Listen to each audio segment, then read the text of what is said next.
Shalom pemirsa yang diberkati Tuhan. Bertemu kembali dalam seri pelajaran Sekolah Sahabat.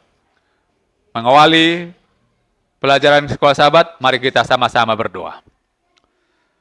Bapa di surga, Allah yang baik. Saat ini Tuhan, kami memiliki kerinduan yang sama untuk belajar sebagian dari firman-Mu. Kami mohon kuasa Roh Kudus Tuhan menolong kami, mengajari kami, bahkan memberikan pengertian agar kiranya kami mengerti dan memahami akan firman-Mu. Berkati kami dan lindungi kami Tuhan sepanjang kami belajar firman-Mu. Di dalam nama Yesus yang indah kami memohon dan berdoa. Amin. Pelajaran Sekolah Sahabat Senin 15 April 2024. Judulnya Serigala Ganas. Mari kita baca Kisah Para Rasul pasal 20 ayat 27 sampai 32.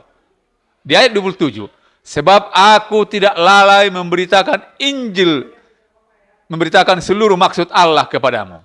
Ayat 28, karena itu jagalah dirimu dan jagalah seluruh kawanan.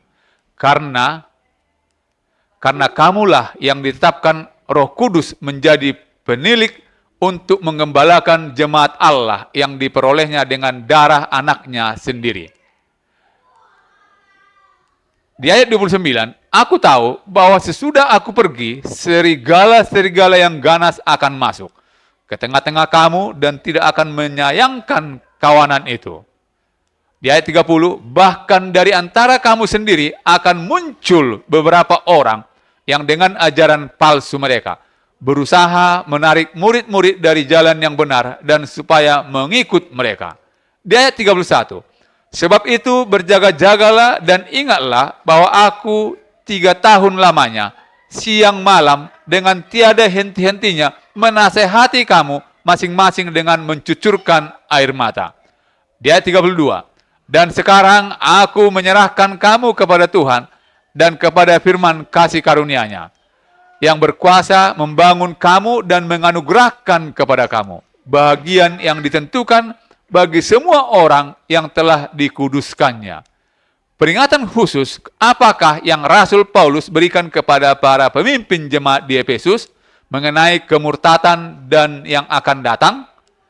Tujuan nasihat Paulus adalah untuk mempersiapkan jemaat menghadapi apa yang terjadi.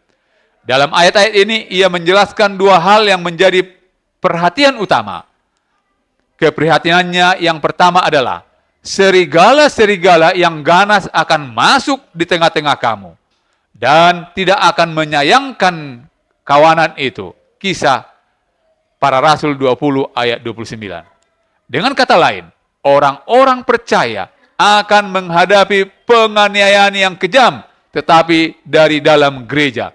Sang Rasul mengungkapkan keprihatinan kedua ketika ia berkata, dari antara kamu sendiri akan muncul beberapa orang yang dengan ajaran palsu mereka berusaha menarik murid-murid dari jalan yang benar dan supaya mengikut mereka. Kisah Para Rasul 20 ayat 30. Ajaran-ajaran sesat akan masuk ke dalam gereja. Doktrin-doktrin palsu akan menggantikan kebenaran-kebenaran ilahi.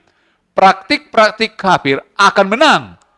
Pada abad keempat dan kelima, kompromi secara halus menyusup ke dalam gereja Kristen dengan kemajuan misi sebagai kemungkinan pembenarannya. Tetapi hasil yang mengerikan adalah penyimpangan dari kebenaran firman Allah. Mari kita baca 2 Tesalonika 2 ayat 7 sampai 12. Di ayat 7, karena secara rahasia kedurhakaan telah mulai bekerja. Tetapi sekarang masih ada yang menahan kalau yang menahannya itu telah disingkirkan. Di ayat ke-8, pada waktu itulah si pendurhaka baru akan menyatakan dirinya. Tetapi Tuhan Yesus akan membunuhnya dengan napas mulutnya dan akan memusnahkannya kalau ia datang kembali. Di ayat 9, kedatangan si pendurhaka itu adalah pekerjaan iblis dan akan disertai rupa-rupa perbuatan ajaib, tanda-tanda dan mujizat-mujizat palsu. Di ayat ke-10, dengan rupa-rupa tipu daya jahat terhadap orang-orang yang harus binasa karena mereka tidak menerima dan mengasihi kebenaran yang dapat menyelamatkan mereka.